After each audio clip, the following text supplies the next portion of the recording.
சங்கரன் கோயில்னு ஒரு ஊர் இருக்குது. திருநெல்வேலி மாவட்டத்தில் சங்கரன் கோயில்னு ஒரு ஊர் இருக்குது. அங்கே ஸ்ரீசக்கர பிரதிஷ்டை உண்டு கோமதி அம்மனுக்கு. அப்புறம் ஃபேமஸ் திருச்சி அகிலாண்டேஸ்வரி ஸ்ரீசக்கர தோடு அம்பாளுக்கு. மதுரை மீனாட்சி வந்து ஸ்ரீசக்கரம் இருக்குதுன்னு ஒரு ஐதீகம் இருக்குது. இந்த மாதிரி எல்லா இடத்துலையுமே இப்போ சிதம்பரத்தில் ஒரு ஸ்ரீசக்கரம் இருக்குங்கிறது ஒரு ஐதீகம். ஆமாம் ஆமாம் ஆமாம். அது வந்து வெளியே அவ்வளோவா எல்லாருக்கும் காட்டுறது கிடையாது. இப்போ ஸ்ரீசக்கரம் இருக்குங்கிற ஒரு அங்கே இருக்கிறவங்களுக்கு இது பார்த்துருக்கோம். அது இது அப்படி இப்படின்னு எப்படி பார்த்தாலும் இதுதான் ஹிட்டான ஆஃபர். பேர்லயே ஸ்ரீசக்கரம் வளர்ச்சி தான் மேஜராக. ஆன்மீகத்தை பொறுத்த மட்டுக்கும் எதுவுமே கடையில் கிடைக்குதுன்னு வாங்கக்கூடாது. ஸ்ரீசக்கரம் அப்படிங்கிறது ஒரு யந்திரம். அந்த யந்திரம் வந்து நம்மளோட ஒட்டுமொத்த காஸ்மிக் எல்லா விதமான ஒரு அமைப்புகளையும் உள்ளடக்கிய ஒரு யந்திர வடிவமாக தான் நம்ம பார்க்குறோம். ஸ்ரீசக்கரத்தோட பிரதான தேவதை அப்படின்னு நம்ம பார்த்தோம்னா லலிதா மகா திரிபுர சுந்தரி. ஸ்ரீ அப்படின்னா வந்து ப்ராஸ்பெரிட்டி, சக்கரம் அப்படின்னாங்க சுழற்சி அப்படின்னு அர்த்தம். ஸ்ரீசக்கரம் வந்து வீட்டில் கண்டிப்பாக வச்சுக்கலாம். ஆனால் வந்து வீட்டில் வச்சுக்கிட்டோம் அப்படின்னா சில வழிமுறைகள் இருக்குது. வழக்கு முறையில் வரும்போது ஸ்ரீயந்திரம் யாருக்கு அப்படின்னா அம்பாளோட வீடு. ஸ்ரீசக்கரம் வந்து என்னையும் காப்பாற்றும், என் தலைமுறையும் காப்பாற்றும். குறைந்த விலை நிறைந்த தரம், தங்கள் தேவைகள் அனைத்தும் ஒரே இடத்தில். ஜெயச்சந்திரன். ஸ்ரீசக்கரம் என்ன அப்படின்னா என்ன சுவாமி? ஃபர்ஸ்ட் அது எந்த தேவியோட வடிவத்தை நம்ம அது மூலமா அந்த ஸ்ரீசக்கரம் மூலமா பார்க்குறோம்? ஸ்ரீசக்கரம் அப்படிங்கிறது ஒரு யந்திரம். அந்த யந்திரம் வந்து நம்மளோட ஒட்டுமொத்த காஸ்மிக் எல்லா விதமான ஒரு அமைப்புகளையும் உள்ளடக்கிய ஒரு யந்திர வடிவமாக தான் நம்ம பார்க்குறோம். ஸ்ரீசக்கரத்தோட பிரதான தேவதை அப்படின்னு நம்ம பார்த்தோம்னா லலிதா மகா திரிபுர சுந்தரி. பிந்து ஸ்தானத்தில் சிவசக்தி ஐக்கிய ரூபமாக நம்ம பார்க்குறோம். அதுதான் ஸ்ரீசக்கரத்தோட வடிவம். அம்பாள் தான் பிரதானம். ஓகே, இப்போது இந்த ஸ்ரீசக்கரத்துக்குன்னு ஏதாவது ஒரு வழிபாடு இருக்கா சுவாமி?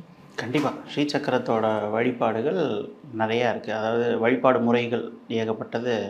லலிதா மகா திரிபுர சுந்தரிக்கு நம்ம லலிதா சஹஸ்ரநாமம் ஃபேமஸாக இருக்கிறதுனா லலிதா சஹஸ்ரநாமம், துர்கா சப்தசதி, இது எல்லாமே ஸ்ரீசக்கரத்துக்கு உண்டான ஒரு வழிபாடு தான். ஸ்ரீசக்கரம் லலிதா சஹஸ்ரநாமம் ரொம்ப பிரசித்தி. சரி, இந்த ஸ்ரீசக்கரம் அப்படின்னா அதோட அர்த்தம் என்ன? ஸ்ரீ அப்படின்னா வந்து ப்ராஸ்பெரிட்டி, சக்கரம் அப்படின்னாங்க சுழற்சி அப்படின்னு அர்த்தம். சரி, அதாவது வந்து ஸ்ரீசக்கரம் அப்படின்னா அம்பாள் வந்து அங்கே வீட்டில் இருக்கக்கூடிய ஒரு இடமாகவும், சாஸ்திரங்கள் என்ன சொல்லியிருக்குன்னா அது அம்பாளோட மேரு மலையை பர்சானிஃபை பண்ண ஒரு யந்திரம். அது போக அம்பாளோட ரதம், அம்பாள் இருக்கிற ஒரு இடம், அதுதான் வந்து ஸ்ரீசக்கரத்தோட பிரதானமான விளக்கம். ஸோ ஸ்ரீசக்கரம் அப்படின்னா ஸ்ரீ என்றால் நல்லது தரக்கூடியது. ஸோ ஸ்ரீசக்கர ரூபத்தில் அம்பாளை வழிபாடு பண்ணக்கூடிய யாருக்கும் அவள் நல்லது செய்து தருவா, வளர்ச்சியை தருவா வாழ்க்கையில் அப்படிங்கிறது ஐதீகம். ஓகே, இப்போ இந்த ஸ்ரீசக்கரம் இதை வந்து இந்த பூஜை பண்ணுறதுக்குன்னு யாராவது தகுதியானவங்க இவங்க தான் அப்படின்ற மாதிரி, இல்லை கல்யாணமானவங்க செய்யலாமா அப்படின்ற மாதிரி ஏதாவது ஒரு வேறுபாடுகள் இருக்கா சுவாமி? அதாவது தகுதி அப்படிங்கிற வார்த்தை வந்து நாட் ஆன் ஜெண்டர், அதாவது ஒரு ஜெண்டர்லேயோ இல்லை கேஸ்ட்லேயோ ஜாதி மதத்துலேயோ அங்கே இல்லை. ஆனால் தகுதிங்கிறது எங்கே வருது அப்படின்னா கமிட்மெண்ட். அந்த கமிட்மெண்ட்டுங்கிறது வந்து அதான் நான் முன்னாடியே சொன்ன மாதிரி எப்படி வந்து அங்கே இருக்கு இங்கே இருக்கு நான் ட்ரெண்டிங்கில் பார்த்தேன் அப்படின்னு போய் எடுத்துகிட்டு வராங்களா, இல்லை உண்மையாக அம்பாள் மேலே ஒரு ஈடுபாடோட ஒரு இல்லை நானும் பூஜை பண்ணணும் அப்படிங்கிற ஒரு டிசிப்ளின்குள்ளே வராங்களா அப்படிங்கிற கமிட்மெண்ட் தான் வந்து பிரதானமான ஒரு அந்த தகுதி அப்படிங்கிற இடத்துல அதை தான் நம்ம செக் பண்ணுறோமே தவிர ஜாதியோ மதங்களோ இல்லை வந்து ஆம்பளை செய்யலாம் பொம்பளை செய்யக்கூடாதுன்றதோ இல்லை இந்த குலத்தில் பிறந்த கல்யாணமானவங்க கண்டிப்பாக செய்யலாம். அதெல்லாம் இந்த மாதிரியான ரெஸ்ட்ரிக்ஷன்ஸ் கிடையாது.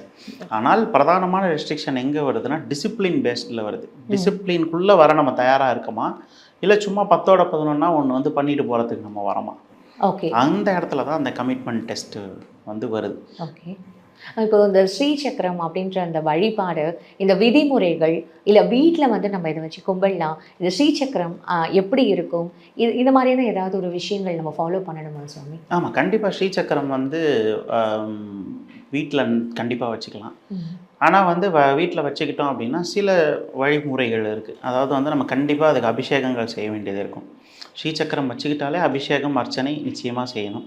எல்லா நாளும் முடியலனாலும் செவ்வாய் வெள்ளி ஞாயிறு அப்புறமேட்டு கொஞ்சம் என்ன பௌர்ணமிகள் அர்ச்சனை, குங்குமமா பூவா? பூ அர்ச்சனை ஃபஸ்ட்டு பண்ணுறது. குங்கும அர்ச்சனை லெவல் வந்து நம்ம கொஞ்சம் உபதேசம் எடுத்துக்கிட்டு பண்ணால் நல்லது. பட் மற்றபடி எல்லாருமே இப்போது கொலோக்கியலி எல்லாருமே லலிதா சஹஸ்ரநாமம் கற்றுக்குறாங்க. லலிதா சஹஸ்ரநாமம் பாராயணம் பண்ணி அர்ச்சனை அதாவது அட்லீஸ்ட் கண்டினியூவலாக பண்ணுறது ரொம்ப அந்த ஒரு அஷ்டகம் இருக்குமே சுவாமி, லலிதா மகாலட்சுமி சஹஸ்ரநாமம், லலிதா சஹஸ்ரநாமம்ன்றது ஒரு அந்த ஒரு அஷ்டோத்திரம் இருக்குமே சுவாமி, அதை வச்சு அந்த இது பண்ணி சஹஸ்ரநாமம் வந்து 1000 நேம்ஸ் வந்தால் சஹஸ்ரநாமம் அந்த சஹஸ்ரநாமம் பண்ணலாம். இல்லை சஹஸ்ரநாமம் முடியல அப்படின்னா அட்லீஸ்ட் லக்ஷ்மி அஷ்டோத்திரம் சொல்லி அந்த மாதிரி அர்ச்சனையாவது பண்ணிட்டு வந்தோம் அப்படின்னாக்கா ஒரு நல்ல விஷயம்.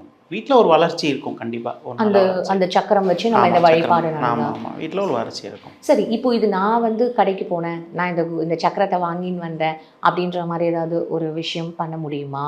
இல்லை இதுக்கு குருவோட வழிகாட்டுதல், இல்லை எங்களோட இதில் வந்து சுவாமிஜிகள் இருப்பாங்கள்ல, அவங்களோட கிட்ட இந்த ஆசீர்வாதம் வாங்கி அப்புறம் நான் இதை எடுத்துன்னு வந்து இந்த பூஜையை பண்ணணுமா? ஆன்மீகத்தை பொறுத்த மட்டுக்கும் எதுவுமே கடையில் கிடைக்குதுன்னு வாங்கக்கூடாது. அதுதான் அங்கே இருக்குது. இப்போது எம்பிபிஎஸ் புக்கு கூட கடையில் கிடைக்குது. நான் இப்போ போய் எம்பிபிஎஸ் புக்கு கடையில் கிடைக்குதுன்னு வாங்கிட்டு வந்து வச்சுக்கிட்டு நான் வந்து எதாவது பண்ண முடியுமா கேட்டால் பண்ண முடியாது. ஏன்னா இதெல்லாம் வழிமுறைகள். இதெல்லாம் வந்து ஒருத்தங்க கிட்ட நம்ம கொடுத்து வாங்கும் போதோ இல்லை நம்ம எதுக்கு பண்ணுறோன்றதை தெரிஞ்சுக்கிட்டு பண்ணும்போதோ தான் அதுக்கான ஒரு ஒரு ஒரு ஒரு நியாயம் பிறக்கும் அதுக்கு. அப்படின்னா தான் நம்மளாலேயும் வந்து அது உணர முடியும். நம்ம ஸ்ட்ரெயிட்டாக கடையில் கிடைக்குதுன்னு வாங்கிட்டு வந்து வச்சிட்டோம் அப்படின்னாக்கா அது அடுத்த லெவலுக்கு போகாது. சரி சுவாமி, அப்போ இப்போ நீங்கள் சொல்கிறது நான் ஓகே. இப்போ எனக்கு பண்ணணுன்ற ஆசை இருக்குது, நான் இப்போ என்ன பண்ணணும்? இப்போது நான் எப்போ போய் எங்கே போய் வாங்குறது, யார்கிட்ட வாங்குறது, அப்போ நான் என்ன பண்ணுறது? கண்டிப்பாக நம்ம தெரிஞ்ச அதாவது மினிமல் நான் சொல்கிறேன். அட்லீஸ்ட் ஒரு ஜோதிடர்கிட்ட போயிட்டு நான் இந்த மாதிரி ஒரு பூஜை பண்ணணும்னு நினைக்கிறேன், இது என்னோடய கட்டத்தில் இருக்கா, இந்த மாதிரி என்னோடய உபாசனை கட்டங்களில் எனக்கு இந்த தேவதை வந்து காட்டுதா அப்படிங்கிறது மினிமல் செக்கு. மினிமல். நான் குருன்னு எனக்கு யாரையும் தெரியாது, எனக்கு அதுக்கான ஐடியாவே கிடையாது. எனக்கு குருமார்கள்லாம் யாருன்னு எனக்கு போய் பார்த்து அதெல்லாம் எனக்கு ஐடியாவே கிடையாது. ஆனால் எனக்கு பூஜை பண்ணணும்னு ஆசையாக இருக்குது. நானே இப்போ கடையில் போய் வாங்கிட்டு வந்து பண்ணலான்னாலுமே எனக்கு அது வந்து எனக்கு ஐடியாவே கிடையாது. யார்கிட்டையும் போகிறதுக்கு எனக்கு இந்த சந்தர்ப்பத்தில் விருப்பம் இல்லைன்னு நினைக்கிறவங்க அட்லீஸ்ட் ஜோசியர்கள்ட்ட போயிட்டு எனக்கு இந்த மாதிரி நான் விஷ்ணுவுக்கு பூஜை பண்ணணும் இல்லை அம்பாளுக்கு பூஜை பண்ணணும்னு நினைக்கிறேன், இதுக்கான அமைப்பாவது எனக்கு இருக்கா அப்படிங்கிறது ஒரு பேசிக் செக்காவது ஒன்று பண்ணிவிட்டு அப்புறமா கடையில் எதுவும் வாங்கிட்டு வந்து வச்சா கூட பரவாயில்ல. ஏன்னா அவங்களுக்கு இயற்கையாக ஏதோ இருக்குன்னா பண்ண அவங்கள அதுவே கூப்பிட்டு போய் எங்கே விடும், ஒரு அதை சந்திக்கிறதுக்கான ஒரு மார்க்கத்தையாவது ஏற்படுத்தி கொடுக்கும். சரி, எதுவுமே இல்லாமல் எதுவும் ஜஸ்ட்டு இப்படி யூடியூப்பில் பார்த்துட்டு அப்படி ஃபோனை முடி வச்சுட்டு கடைக்கு போயிட்டு வந்தோம் அப்படின்னா அது வேலைக்கு ஆகாது. அப்போது நான் இவ்வளோ தூரம் பண்ணுறதுக்கு அப்புறம் அதுக்கும் எதுக்குமே அது எனக்கு யூஸ்ஃபுல்லே இல்லைன்னு நீங்கள் யூஸ்ஃபுல் இல்லைன்னு ஒன்று. அதாவது வாழ்க்கையில் என்றைக்குமே நம்ம ஒரு விஷயத்தை கரெக்டாக செய்கிறத விட தப்பாக செய்கிறதுல நிறைய அனுபவம் கிடைக்கும். அதுதான் உண்மை. அதனால் யூஸ் இல்லையான்னு கேட்டால் கண்டிப்பாக யூஸ் இருக்குது. இது யூஸ் இல்லைங்கிறத புரிஞ்சுக்கிறதாவது நடக்கும். இப்படி நம்ம பண்ணி எங்கே போகுது, ஒருவேளை நம்ம பண்ணுறது தான் சரியில்லையோங்கிற நாளாவது வரும். அந்த ஒரு புரிதலாவது எனக்கு அது கூட வராமல் எந்த பூஜையுமே இருக்காது. நீங்கள் எந்த சாமியை கும்பிட்டாலும் அந்த புரிதல் கூட இல்லாமல் எந்த சாமியும் விட போகிறது கிடையாது. அட்லீஸ்ட் நீ தப்பாக பண்ணுறங்கிறதையாவது உங்களுக்கு காமிச்சு கொடுத்து. ஆமாம், அப்படியாவது நம்ம எங்கேயாவது போவோம் நிச்சயமாக. ஓகே, இவ்வளோ விஷயங்கள் இருக்கா? சரி, இதை நான் இந்த ஸ்ரீசக்கரம் பண்ணுறதுனால எனக்கு என்ன மாதிரியான ஒரு பலன்கள் கிடைக்கும் சார்? பேர்லேயே ஸ்ரீசக்கரம் வளர்ச்சி தான் மேஜராக. வளர்ச்சினா வந்து வெறும் ஆன்மீக வளர்ச்சி மட்டுமோ இல்லை வந்து பணம் வளர்ச்சி மட்டுமோ கிடையாது. வளர்ச்சிங்கிறது எல்லா விதத்துலேயும், ஒரு ஆன்மீக வளர்ச்சியாக இருக்கட்டும், ஒரு பணம் வளர்ச்சியாக இருக்கட்டும், ஒரு சொசைட்டி ஸ்டேட்டஸ் சோஷியல் வளர்ச்சியாக இருக்கட்டும், பசங்களோட அடுத்த ட்ரெடிஷனுக்கான அடுத்த கட்ட சந்ததிகளுக்கான வளர்ச்சியாக இருக்கட்டும், அவங்க லைஃப் எப்படி செட்டில் ஆகும், அவங்களோட ஆப்பர்ச்சுனிட்டிஸ் எப்படி ஓப்பன் ஆகணும். நான் ஏதோ சம்பளத்துக்கு இருக்கலாம், ஆனால் என் பசங்களுக்கு ஒரு நல்ல ஆப்பர்ச்சுனிட்டிஸ், ஒரு நல்ல அடுத்த ஒரு கைடன்ஸ் கிடைக்குது அப்படின்னா அது ஒரு நல்ல விஷயம். ஸோ இது எல்லாத்தையும் கொடுக்கக்கூடிய அளவு சக்தி கொண்டது இந்த ஸ்ரீசக்கரத்துலேயே வந்து பிந்து, திரிகோணம், வட்டம் அப்படின்ற மாதிரியான ஒரு விஷயங்கள் இருக்குல்ல சுவாமி. இப்போ இது யார் வாங்கணும்? அவங்கவுங்களுக்கு வாங்குறதுக்கான ஒரு இது இருக்குது, நீங்கள் சொல்லிட்டீங்க அவங்க தான் இதை பண்ணணும் அப்படின்னுட்டு. அப்போ இதுலேயே இந்த விஷயங்கள் வந்து இப்படி பிரிஞ்சிருக்கும் போது எப்படி சுவாமி அது எனக்கு எப்படி அது தெரியும்னா? பிந்து, திரிகோணம், வட்டம் தனிப்பட்டது கிடையாது. அது வந்து அந்த யந்திரத்தோட ஜியாமெட்ரி. அந்த யந்திரத்திலே வந்து சென்டர் பாயிண்ட் பிந்து, அதோட அப்படியே அடுத்தடுத்த லேயர்ஸ் தான் வந்து இது பண்ணுறாங்க. அந்தந்த லேயர்ஸ்லலாம் சில தேவதைகள் இருக்கிறதாக ஐதீகம். அதாவது பிந்துவில் அம்பாள் வசின்யாதி வாக்தேவதைகளோட சூழ்ந்து உட்கார்ந்துருப்பதாகவும், அடுத்த திரிகோணத்தில் வந்து துர்கா, லக்ஷ்மி, சரஸ்வதி இவங்கெல்லாம் இருக்கிறதாகவும், அடுத்தடுத்த இதில் வாருணி, குருக்குல்லா, அப்படியே கீழே வர வர வர சப்தகன்னிகள், அஷ்டமா சித்திகள் எல்லாம் லேயராக இருக்கிறதாகவும் அது அந்த யந்திரத்தோட ஜியாமெட்ரிக்கல் எக்ஸ்பான்ஷன்.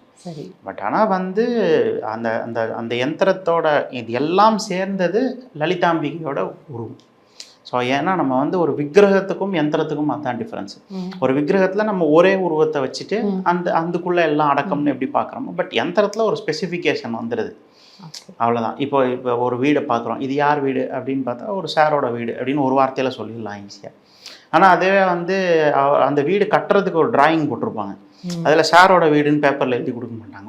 ஒரு டீட்டெயில்டு ஸ்கெட்ச் இருக்கும். இதுதான் லிவிங் ரூமு, இதுதான் பெட்ரூமு, இதுதான் ட்ராயிங் ரூம் அப்படின்னு ஸ்கெட்ச் இருக்கும். அதனால் அது யந்திரம், அவ்வளோதான். ஆமாம், அந்த ஸ்கெட்ச் தான் வந்து யந்திரம் அப்படின்னு நம்ம சொல்கிறது.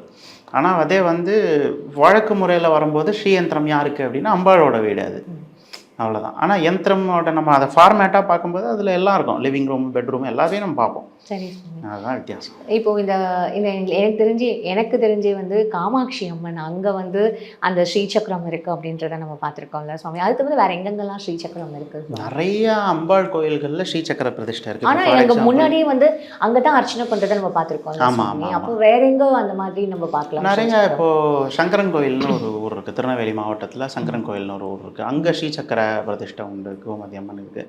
அப்புறம் ஃபேமஸ் திருச்சி அகிலாண்டேஸ்வரி ஸ்ரீசக்கர தோடு அம்பாளுக்கு. ஆமாம். இந்த மாதிரி நிறைய இடம் இருக்குது. நிறைய இடங்களில் வந்து இப்போ மதுரை மீனாட்சி வந்து ஸ்ரீசக்கரம் இருக்குதுன்னு ஒரு ஐதீகம் இருக்குது. இந்த மாதிரி எல்லா இடத்துலையுமே இப்போ சிதம்பரத்தில் ஒரு ஸ்ரீசக்கரம் இருக்குங்கிறது ஒரு ஐதீகம். ஆமாம். அது வந்து வெளியே அவ்வளோவா எல்லாருக்கும் காட்டுறது. இப்போ ஸ்ரீசக்கரம் இருக்குங்கிற ஒரு அங்கே இருக்கிறவங்களுக்கு இது பார்த்துருக்கோம்.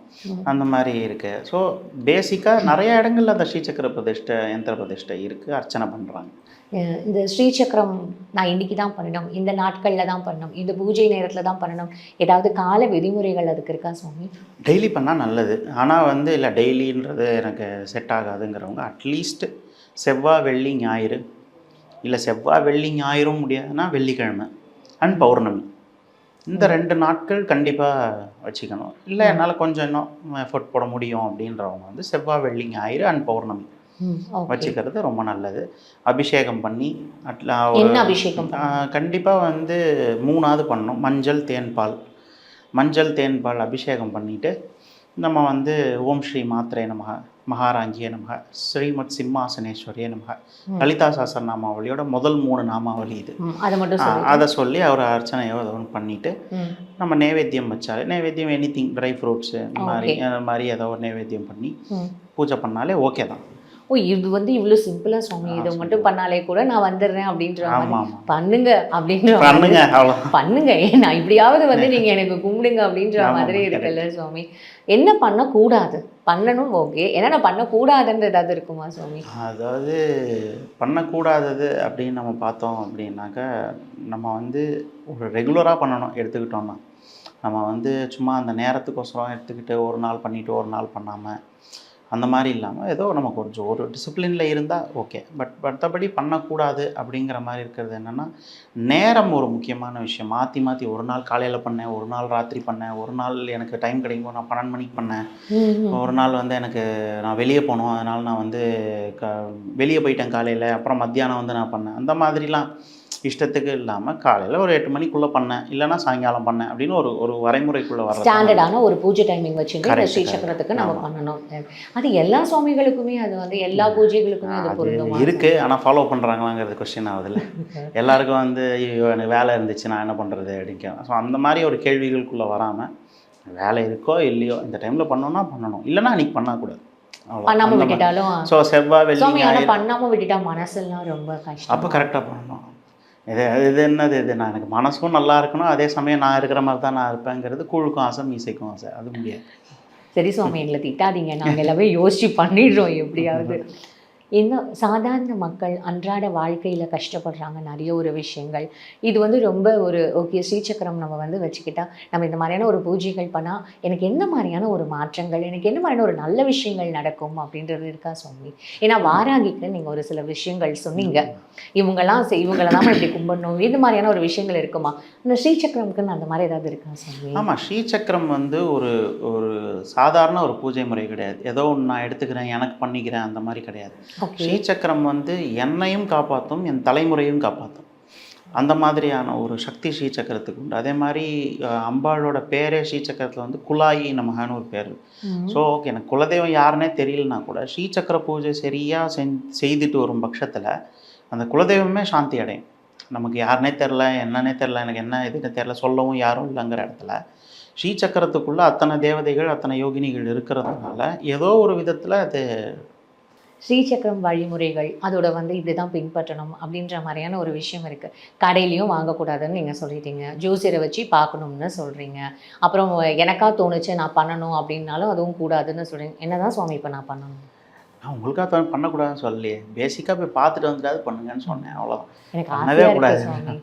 ஆசையாக பார்த்துட்டு பண்ணுங்க, இல்லைனா வந்து கேட்டு குரு அப்படின்ற இடத்துல வந்து பார்த்து கற்றுக்கிறது ரொம்ப நல்லது. இப்போ இதுக்கும் வந்து அதுதான் சுவாமி நான் கேட்டு, இதுக்கும் வந்து இந்த குருவோட வழிபாடு இல்லை குருவோட அட்வைஸு இல்லை நம்ம ஏதாவது இந்த கேட்டுட்டு பண்ணும்பொழுது அப்போ இதுக்கான ஒரு பலன்கள் இன்னும் ஜாஸ்தியாக ஆகுமா சுவாமி? அந்த மாதிரி ஏதாவது ஒரு அப்போனா தான் விஷயம் பலிதம்னு ஒன்றே நடக்க ஆரம்பிக்கும். நான் வந்து குருன்னே இல்லை, எனக்கு தோணிச்சு நான் பண்ணேன் அப்படின்னு எதுவுமே தான் இல்லை. ஏன் சுவாமி? இப்போ எனக்கு சுவாமி நான் வந்து இப்படி என்னோட வே ஆஃப் வந்து ஒரு ப்ரேயர், நான் இப்படி வந்து சுவாமி கும்பிடணும், எனக்கு பாசிட்டிவிட்டி நிறைய கிரியேட் ஆகும், இதெல்லாம் ஒரு நல்ல விஷயம் தானே. இதுக்கு கூட ஏன் நீங்கள் இவ்வளோ ரெஸ்ட்ரிக்ஷன்ஸ் போடுறீங்க? ரெஸ்ட்ரிக்ஷனே கிடையாது. அது ஆன்மீகத்தில் மட்டும்தான் அதை அப்படி டேக் பண்ணுறாங்க எல்லாரும் ரெஸ்ட்ரிக்ஷனாக. ஏன்னா வந்து சாமி ஏஞ்சி வந்து உனக்கு பண்ண தெரியலன்னு சொல்ல போகிறதில்ல நம்மளை பார்த்து.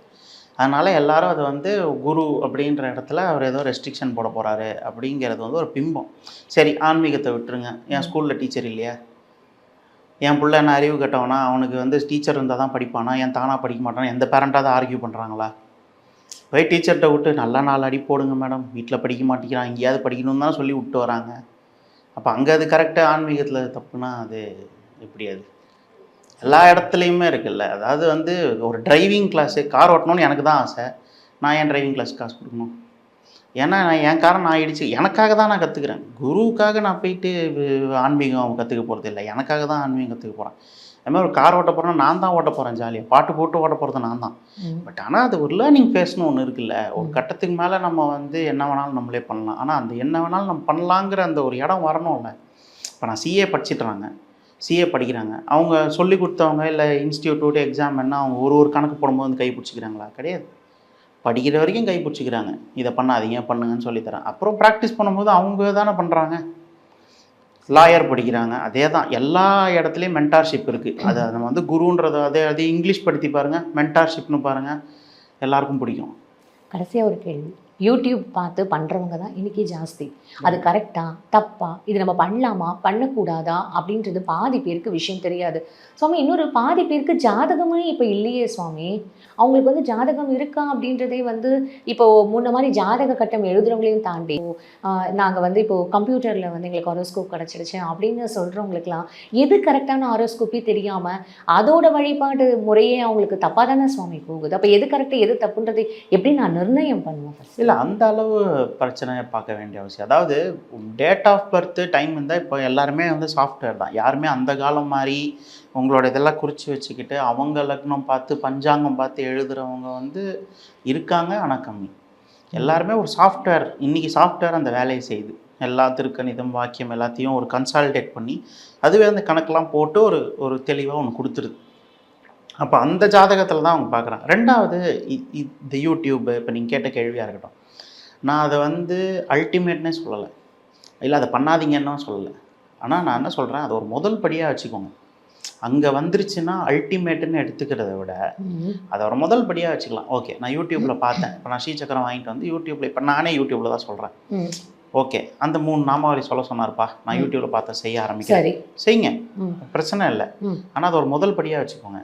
இதையே ஒரு 30 வருஷம் நான் செஞ்சேன் அப்படிங்கும்போது என்ன ஆகிடுதுன்னா அப்போ நான் வளரலைங்கிறது தானே அதுக்கு அர்த்தம். ஒரு முதல் அதே மாதிரி தான் ஜோசியர்கிட்ட போகிறேன், ஏதோ ஒரு விஷயம் நான் பார்க்குறேன், ஓகே அவர் செய்யின்றாரு, இல்லை செய்யாதங்கிறாரு, இல்லை இதை செய், இது வேண்டாம், நீ சொன்னது வேண்டாம், இதை செய் அப்படிங்கிறாரு. அப்போது அதை ஒரு ஃபஸ்ட்டு ஸ்டெப்பாக வச்சுக்கோங்க. ஓகே, இப்போ இதான் செட் ஆகுமாப்பா, ஓகே நான் பண்ணுறேன், பண்ணுங்கள். வாழ்க்கை கண்டிப்பாக நமக்கான இடத்துல கொண்டு போய் விடும் ஒரு நாள். அன்றைக்கி நம்ம அதெல்லாம் கேட்போம், இல்லை என்ன இப்படி செய்யக்கூடாதுன்னு சொன்னாங்களே, நீங்கள் செய்யலான்னு சொல்கிறீங்களே, ஒரு வேளை அன்றைக்கி அவங்க நமக்கு சொல்லலாம் சாதகமாக. அதே மாதிரி இப்போ யூடியூப்பில் பார்த்தா 3 ஆரம்பித்தேன், ஏன் யூடியூப்பில் தான் என் கான்டாக்ட் நம்பரும் இருக்குது. ஸோ அதுதான் சொல்கிறேன், ஆப்பர்ச்சுனிட்டிஸ் எடுத்துக்கணும்னு நினைக்கிறவங்க அடுத்த கட்டத்தில் போகலாம். சரி, அதுதான் நமக்கு வந்து எப்படின்றத நம்ம அதை ஃபாலோ பண்ணுன்றது ஒரு முறை இருக்குது சுவாமி. கடைசியாக இந்த புணுகு அப்படின்லாம் சொல்கிறாங்க சுவாமி, அந்த புணுகு இதெல்லாம் நீங்கள் வந்து சுவாமிக்கு வந்து நீங்கள் வச்சு அதெல்லாம் நீங்கள் வந்து இந்த மாதிரியான ஒரு விஷயங்கள்லாம் பண்ணீங்கன்னா உங்களுக்கு எல்லா பாசிட்டிவிட்டியும் ஈர்க்கும் அப்படின்னு சொல்லிட்டு இப்போ இது மாதிரிலாம் வந்து சொல்கிறாங்கல்ல சுவாமி, அதெல்லாம் எந்த அளவுக்கு உண்மை சுவாமி? ஒரு அளவுக்கு, அதாவது ம், ஒரு அளவுக்கு உண்மை, நான் இல்லைன்னு சொல்ல மாட்டேன். ஏன்னா இது ஒரு விதமான பிரயோகம் ஆகிடுது. இப்போ நான் பொண்ணுக்கு வச்சுட்டு சாமிக்கு வச்சுட்டு நான் போட்டுக்கிறதா சுவாமி. இருக்கட்டும், ம். இல்லை வந்து சுவாமிக்கு கட்டின புடவையை நான் சாத்திக்கிறதா இருக்கட்டும், இல்லை வந்து சுவாமிக்கு வச்ச பூவை நான் போட்டுக்கிறதா இருக்கட்டும், இல்லை பிரசாதம் அது பண்ண, ம். இதெல்லாம் பலன் கொடுக்காதான்னு கேட்டால் ஓரளவு பலன் கொடுக்கும். பட் எல்லா பாசிட்டிவிட்டியுமே நான் அட்ராக்ட் பண்ணுறது ஓகே. ஆனால் வாழ்க்கையில் உண்மையான விஷயம், நான் பாசிட்டிவிட்டி கொடுக்கணும்ல. நான் பாசிட்டிவ், எனக்கு எல்லாம் கிடைக்கிறது, நான் சாப்பாடு என் தட்டுக்கு வர்றது ஒரு பார்ட் ஆஃப் த ஸ்டோரி. அதை சாப்பிட்றதுக்கு எனக்கு திராணி வேணும்ல. எவ்வளோ என்னால் டைஜஸ்ட் பண்ண முடியும்? அப்போது அத்தனையும் டைஜஸ்ட் பண்ணுற இடம் எனக்கு இருக்கா? அளவை மிஞ்சினால் அமிர்தமும் நஞ்சு. எல்லா பாசிட்டிவும் எனக்கு வந்துட்டு நான் மட்டும் நெகட்டிவாக இருந்தேன்னா அப்போ அதுவே ஒரு நெகட்டிவ் தானே. அது ஒரு என்னடா? நெகட்டிவிட்டி தானே இது அப்படின்ற அதுதான் மாதிரி இந்த இருக்குது விஷயம். ஃபைன் சுவாமி. இவ்வளோ நேரம் பொறுமையாக ஒவ்வொரு கேள்விகளுக்கும் ரொம்ப அழகாக வந்து பதில் சொன்னீங்க. உங்களோட நேரத்துக்கு ரொம்ப நன்றி சுவாமி. அது இது அப்படி இப்படின்னு எப்படி பார்த்தாலும் இதுதான் ஹிட்டான ஆஃபர். குறைந்த விலை நிறைந்த தரம் தங்கள் தேவைகள் அனைத்தும் ஒரே இடத்தில். ஜெயச்சந்திரன்.